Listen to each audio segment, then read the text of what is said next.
হরি ওম। সকলকে নমস্কার।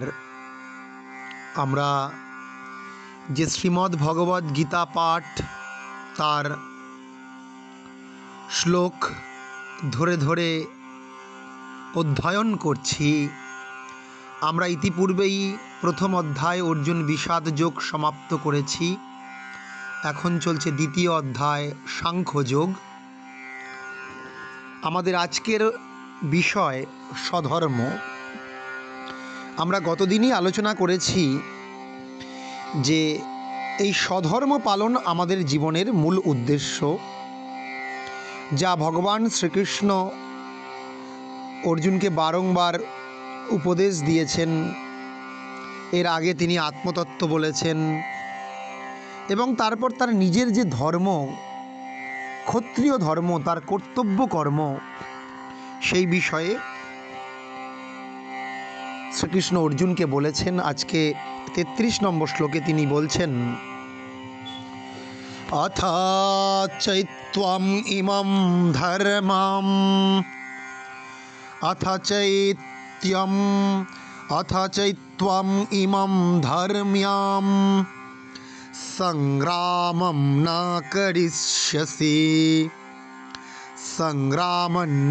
করিষ্যসি ততঃ স্বধর্মম কীর্তিং চ হিত্বা পাপম অবাপ্স্যসি।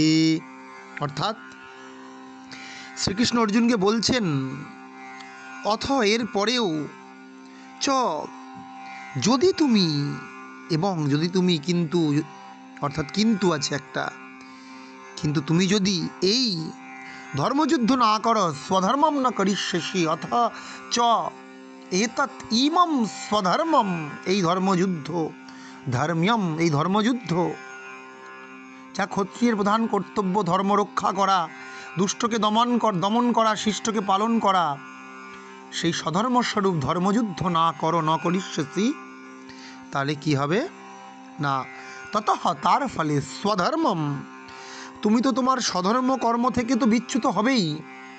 তার জন্য ভাবি লোকে তোমাকে বলবে যে অর্জুন, যে পাণ্ডুর 5 পুত্র, তার মধ্যে অর্জুন যুদ্ধক্ষেত্রে এসেও তার যে ক্ষত্রিয় ধর্ম, যুদ্ধ করা, অস্ত্র নিক্ষেপ করা, তা করেনি। সে বরং সমস্ত কিছু ফেলে দিয়ে রথের উপর বসে পড়েছিল।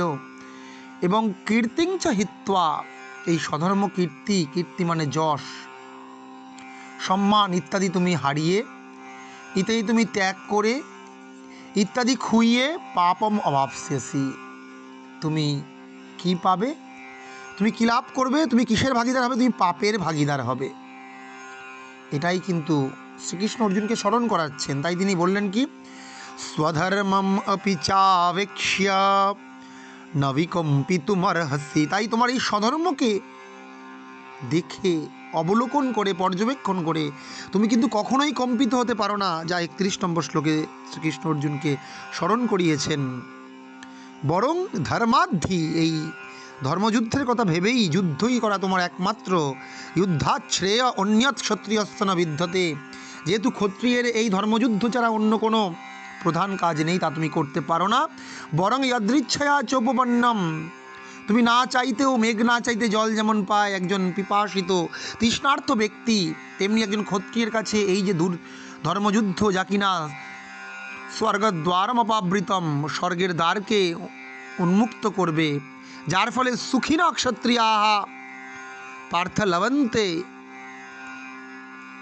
যার ফলে ক্ষত্রিয় ব্যক্তিরা সুখ লাভ করে, এরকম ধর্মযুদ্ধ তোমায় করতেই হবে। বরং তুমি যদি এই ধর্মযুদ্ধ না করো, অথ চৈত্বম ইমম ধর্মম সংগ্রামম ন করিষ্যসি, তুমি যদি এই ধর্মযুদ্ধ না করো, সংগ্রাম না করো, তার ফলে ততঃ স্বধর্মম কীর্তিং চ হিত্বা, এই স্বধর্ম এবং তোমার যে মান যশ ইত্যাদি হারিয়ে ফেলে তুমি পাপম অবাপ্স্যসি, তুমি পাপের ভাগিদার হবে।